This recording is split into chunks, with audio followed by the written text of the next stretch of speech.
Bismillahirrahmanirrahim. Assalamualaikum warahmatullahi wabarakatuh.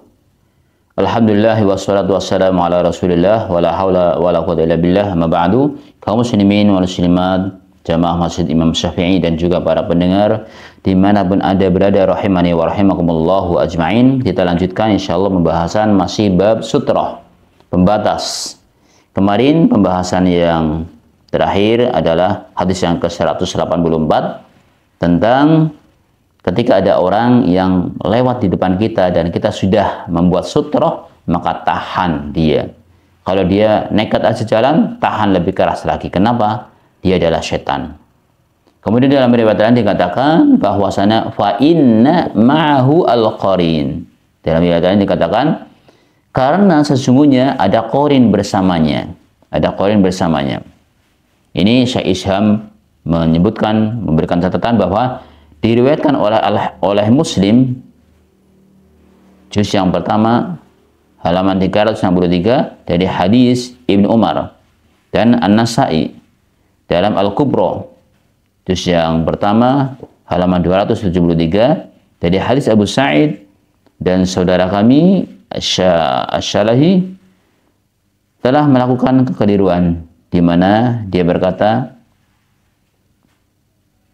juz 3 halaman 243, dan adapun riwayat fa inna ma'hul qarin, karena sesungguhnya ada qarin bersamanya, maka ia tidaklah berasal dari hadis Abu Sa'id, namun ia berasal dari hadis Ibnu Umar. Ini sebagai tambahan dari penjelasan yang hadis yang sebelumnya, yang hadis yang 184. Kita masuk hadis berikutnya, hadis yang ke-185. Dan kita lihat juga nanti kedudukan hadis ini, catatan yang disampaikan oleh Syekh Isham hafizahullah. Hadis ke-185 dari Abu Hurairah radhiyallahu anhu bahwa Rasulullah sallallahu alaihi wasallam bersabda, "Idza shalla ahadukum falyaj'al tilqa'a wajhihi syai'an. Fa illam yajid falyansib 'ason. Fa illam yakun falyahutta khattan. Summa la yadurruhu man marra baina yadayhi." Apabila salah seorang dari kalian sholat, maka hendaklah dia meletakkan sesuatu di depannya. Jika tidak mendapatkan, maka hendaklah dia menancapkan sebuah tongkat. Jika tidak ada, maka hendaklah dia membuat satu garis. Kemudian siapapun yang lewat di hadapannya tidaklah memudaratkannya. Diriwayatkan oleh Ahmad dan Ibnu Majah serta disahihkan oleh Ibnu Hibban, dan tidak benar siapa yang mengira hadis ini muttarib, akan tetapi hadis ini hasan. Nah, kita lihat dari penjelasan Syekh Isham hafizahullah. Kata beliau bahwa hadis ini hadis yang dhaif, diriwayatkan oleh Imam Ahmad, Ibnu Majah, dan Ibnu Hibban. Syekh kami berkata dalam Tamam Al-Minnah halaman 301, setelah beliau mengutip pernyataan dari Al-Hafidh tentang pernyataan dhaifnya hadis ini dari sekelompok ulama mutaqaddimin seperti Sufyan bin Uyainah, Asy-Syafi'i, dan Al-Baghdadi atau Al-Baghawi, dan yang mendhaifkan hadis ini dari kalangan mutaakhirin adalah Ibnu As-Salah, An-Nawawi, Al-Iraqi, dan lainnya. Dan itulah yang benar, karena hadis ini memiliki dua illah yang menghalanginya untuk ditetapkan sebagai hadis hasan, apalagi hadis sahih, yaitu adanya kegoncangan, ittirab, dan ketidakjelasan, jahalah padanya, dan menafikan kegoncangan ini, sebagaimana pendapat Al-Hafidh dalam Bulughul Maram. Tidaklah melazimkan hilangnya ketidakjelasan tersebut, sebagaimana hal itu tidaklah samar, dan seakan-akan beliau lalai darinya manakala beliau menghasankan hadis ini. Dan jika tidak demikian, maka sungguh beliau sendiri telah mengakui dalam At-Taqrib akan ketidakjelasan dua perawinya, yaitu Abu Amr ibnu Muhammad bin Hurais dan kakeknya Hurais, dan orang yang terjaga dari kesalahan adalah orang yang dijaga oleh Allah Subhanahu wa taala. Jadi hadis yang kita baca 185,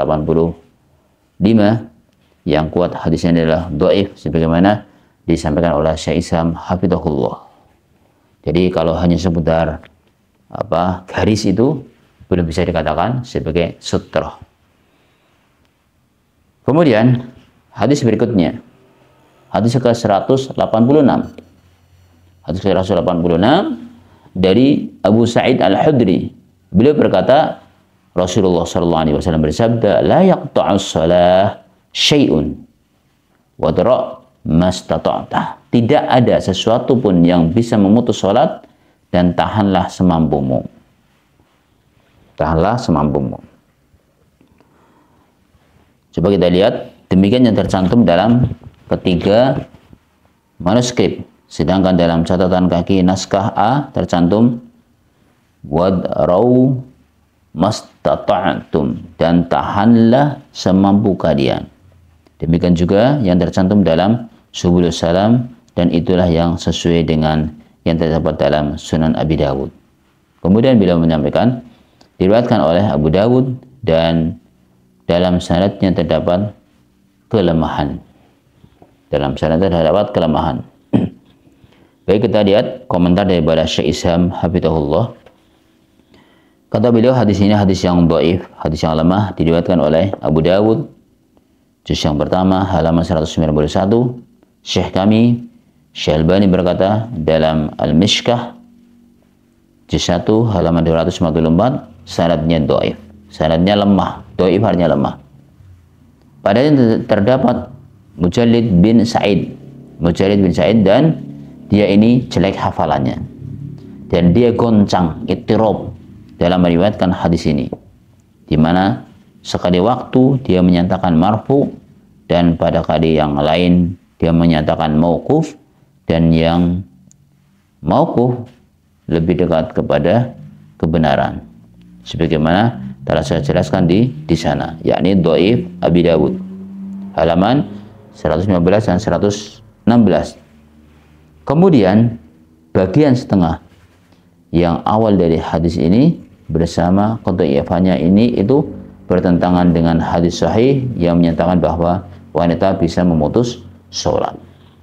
Jadi secara zahir, kalau tadi di depan kan wanita bisa memutus sholat, sementara ini tidak ada yang bisa memutus sholat, maka bertentangan.